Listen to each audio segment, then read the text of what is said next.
And we know what Trump has said about him ever since. And we also know that it makes absolutely no sense for if the Constitution said that a vice president could overturn an election, especially since that vice president might be running in the election, right? He might be, as often happens in our system, he has the power to overturn results and declare that he himself or she herself is the winner.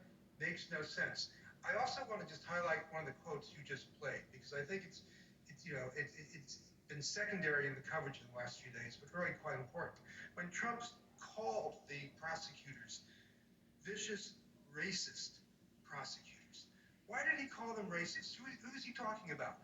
Well, the district attorney in Fulton County, Georgia, is Fani Willis, right? Yep. She's a black woman.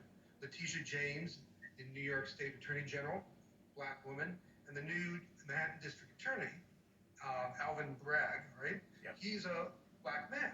So he is saying, they're coming after me. These black people are coming after me because I'm white. They're the racists. This is motivated by race, these prosecutions or these investigations that are targeting him. And if this happens, I want you to go wild again, is essentially what he's saying. Biggest protest ever. That means bigger than what happened at the U.S. Capitol. So he is, in essence, it's going to sound hyperbolic to some viewers out there, calling for a race war. Yeah. That's what's happening here. And it's quite stunning.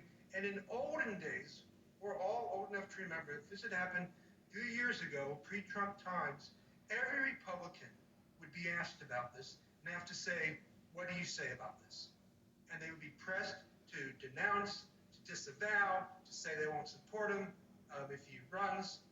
And, it's like almost nothing after he calls for a possible racially motivated attack on law enforcement. And let me just be clear, I don't think it's hyperbolic at all. The last time this president or the former president called for a protest on January the 6th, we know how that ended. It almost derailed our democracy. So I don't think anyone should be listening to these words and ignoring them. Christina, your reaction to Trump asking for a protest, as David was saying, against these racist, as Trump called them, racist prosecutors who, oh, by the way, happen to be black. Right. For those of us who've been listening and paying attention to Donald Trump, I mean, he's been calling for a race war since the beginning.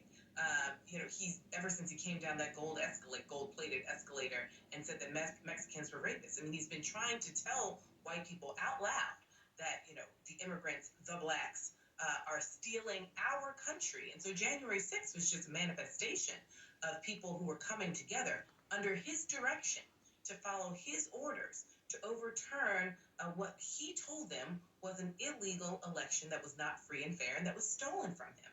And so the fact that the Republican Party on January 7th said this was terrible, we can never happen again, and you ask them now, they start ob-dobbing and they're mealy-mouthed and it wasn't that big of a deal. Democrats are trying to politicize it. We saw swastikas. We saw Confederate flags. We saw police officers fighting for their lives against people who were armed to the teeth, who said that they were going to take their country back under the direction of a sitting U.S. president who had just lost an election.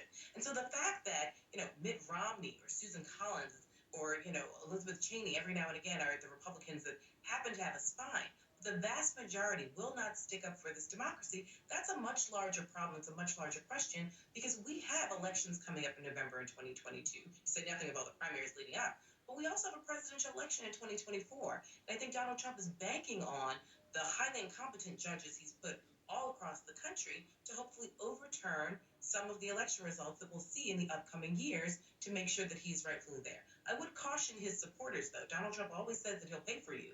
And that he'll pay for things. Yeah. But Maya and I are New Yorkers. We know that Donald Trump consistently says that he will pay for things, and he does not. He said that about the protesters at some of his rallies back in the day. And when they got arrested, he did not pay for their bail. So I would caution them to think that Donald Trump will ever stand behind them. He doesn't respect them. He uses them as little foot soldiers to carry out his bidding. But he wouldn't even let them in his own hotel when he had one in Washington, D.C. So I think that they should sort of look alive and really think about what this president wants them to do for him and what he's willing to do for them, which is pretty much nothing. One thing we know, Mai, that he is willing to do is pardon the people that are loyal to him. We've seen it with others like Roger Stone. The list goes on. But what was interesting in this weekend, his statement and his rally, was the way that he has now positioned January the 6th as innocent people who are not being treated fairly. He wants to pardon the rioters.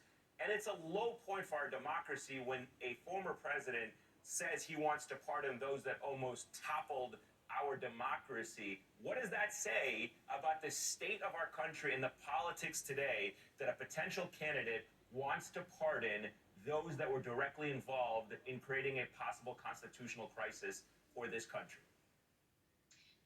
Well, it says what Donald Trump has always communicated to this country, which is that he's about his own power and his own self-interest, not about this country.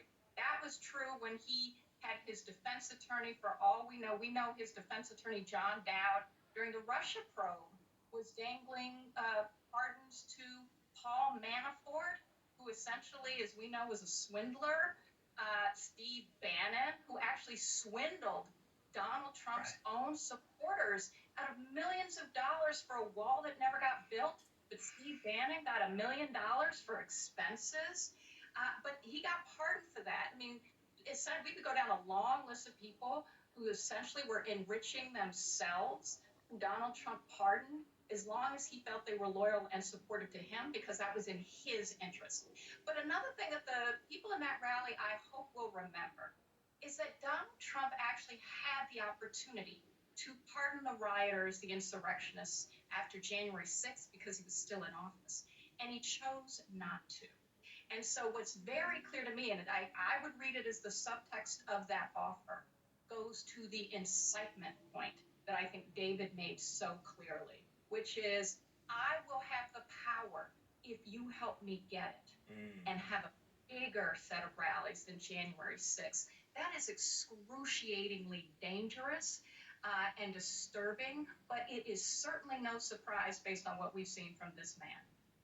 All right, Maya. And you know, if I can go for 1 second. Yeah, go, David, go. Talking about the pardon for the January 6 people, that's incentivizing people for these other demonstrations and actions he wants to have, right? So now people, we're not told before January 6th, I'll take care of you.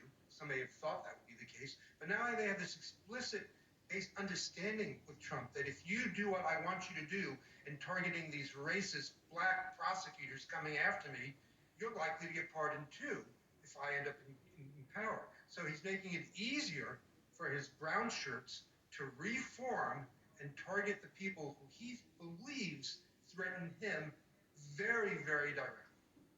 Yeah, and it's gotten to the point where Fannie Willis, the prosecutor there in Fulton County, is seeking assistance from the FBI for safety and security of the facility there. Maya Wiley, David Korn, Christina Greer, thank you to all three of you for starting us off this evening.